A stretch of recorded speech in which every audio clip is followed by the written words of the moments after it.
The Spectre of Newby Church, also known as the Newby Monk, is a figure found in a photograph taken in 1963 by Reverend Kenneth F. Lord at the Church of Christ the Consoler in North Yorkshire, United Kingdom. The image, which appears to resemble a human, has sparked much speculation. Most believe it is a 16th century monk with a white shroud over its face, possibly masking leprosy or other disfigurements. Some believe it's actually an accomplice in a costume. Initial claims suggested that the figure would measure at 9 feet tall, but its feet are not visible and could be easily standing on a box, given the impression of height.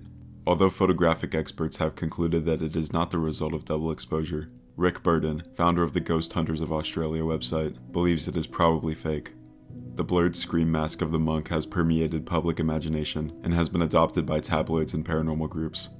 Newby Church is not a place of ghost hunts or repeated claims of paranormal events, as it is a young church founded in 1876.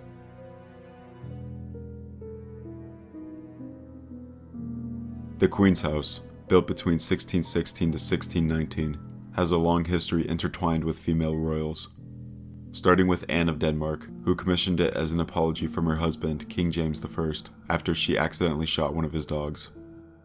The house was later completed by Inigo Jones during Charles I's reign. It was for his wife, Queen Henrietta Maria, but the English Civil War halted progress, and the house was repurposed to hold prisoners of war before being repaired and inhabited by royalty. Over the years, it served as housing for sailors' orphans, a hospital school, and eventually, the National Maritime Museum. A famous ghost photograph was taken at the Queen's House in 1966 by Reverend Ralph Hardy, who captured an image of a figure clawing up the staircase, despite the area being inaccessible at the time. It is reported that Hardy sent both the negatives and the photographs to a series of researchers, who then proceeded to forward them to Kodak Laboratories. After vigorous testing, Kodak confirmed the photograph had not been tampered with, sparking widespread speculation and attempts to recreate the image, though none succeeded. The Queen's House has had a history of supernatural occurrences, including reports of unseen footsteps, chanting children, ghostly figures, and even a spectral maid mopping blood at the bottom of the staircase, believed to be related to a maid who was thrown from the top of the stairs. In recent years, a gallery assistant reported seeing a woman in a crinoline dress glide across a balcony and pass through a wall, reinforcing the building's eerie reputation.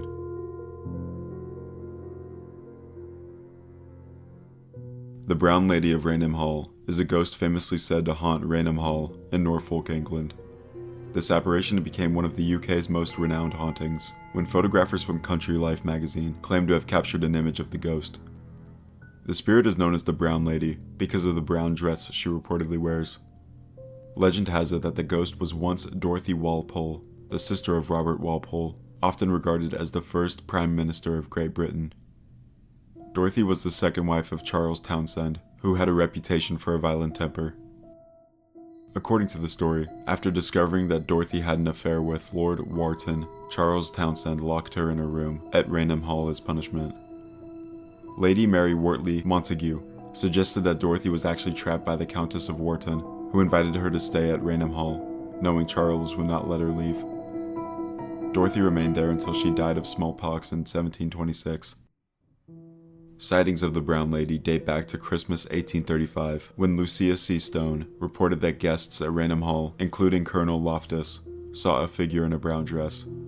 Loftus claimed he saw the ghost again the following night, describing its hollow eye sockets and a glowing face. The sighting caused some staff members to leave the hall permanently. Another sighting occurred in 1836, reported by Captain Frederick Marryat, a friend of novelist Charles Dickens, and a noted author of sea novels.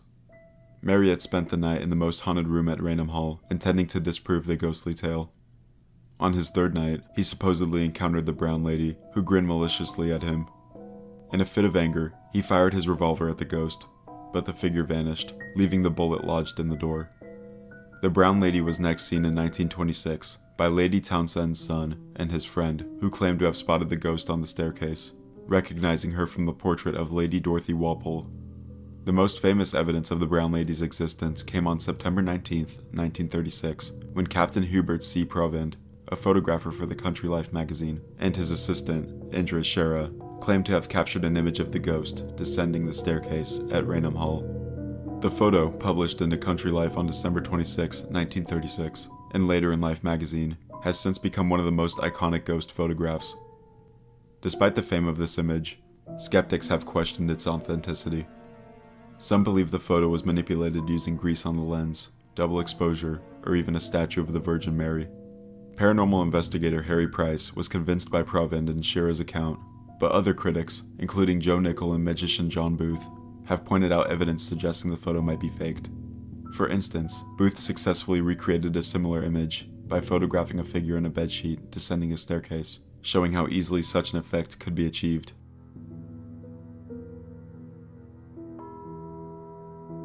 The SS Watertown was an oil tanker operated by the city's service company. In December 1924, the ship was en route from New York to the Panama Canal. Among the crew were two men, James Courtney and Michael Meehan. While cleaning a cargo tank, both men tragically died due to gas fumes. Following naval tradition, their bodies were buried at sea. Shortly after their burial, the crew began to report sightings of the two sailors' faces in the water near the ship.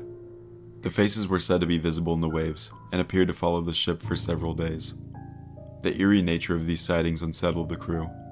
The ship's captain, Captain Keith Tracy, decided to document these strange occurrences. He took several photographs of the sea using a Kodak Brownie camera.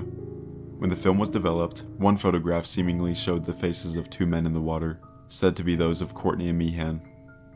The image shows two distinct ghostly faces side by side on the water's surface.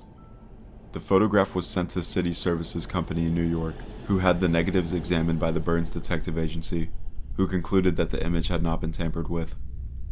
The photograph was also analyzed by several other experts, including those from the Eastman Kodak Company, who similarly found no evidence of manipulation. The image gained widespread attention and was published in various newspapers and magazines. It became one of the most famous ghost photographs and is often cited as evidence of the paranormal. Despite the photograph's notoriety, skeptics have offered alternative explanations. Some believe the faces could be the result of natural patterns in the waves, and we, the viewer, are experiencing a phenomenon known as pareidolia. Pareidolia is a psychological phenomenon that causes people to see patterns or shapes in random or ambiguous stimuli, often resulting in the perception of human characteristics or faces. Others suggest that the photograph might have been the result of a double exposure, a common issue with early cameras like the Kodak Brownie, where two images could overlap on a single piece of film.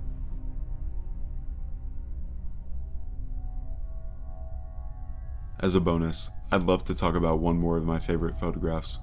In 1891, the second Lord Combermere passed away, and his funeral took place on December 5th at St. Margaret's Church in Wrenbury. At that time, Sybil Corbett was in the abbey with the family, taking advantage of the quietude while most of the family and staff attended the funeral. Sybil used a long exposure camera to photograph the splendid Combermere Library. The extended exposure time, about an hour, was practical given the house's stillness. A year later, when the photograph was developed, Sybil was astonished to discover a faint, transparent image of a man's upper body seated in one of the library's chairs. The likeness bore a striking resemblance to Lord Combermere, and the chair in question was known to be his favorite. This led some to speculate whether the ghost of Lord Combermere had settled into his cherished spot in the library, while his body was laid to rest just a few miles away. But again, the photograph's authenticity has been debated. Critics argue that a servant might have briefly sat in the chair before leaving upon noticing the camera. Sybil considered this possibility but dismissed it, noting that very few men were present at the abbey during the funeral, and their attire did not match the clothing seen in the photograph. An intriguing aspect of the ghostly image is its incomplete appearance. The spectre is visible only from the waist up. This peculiarity may relate to the manner of Lord Combermere's death. While in London, he was struck by a horse-drawn carriage, which severely injured his legs. Despite initial signs of recovery, he died a few weeks later. If this truly is Lord Combermere, some speculate that the incomplete nature of his apparition might reflect the traumatic injury he sustained, manifesting as a ghost with a missing lower body.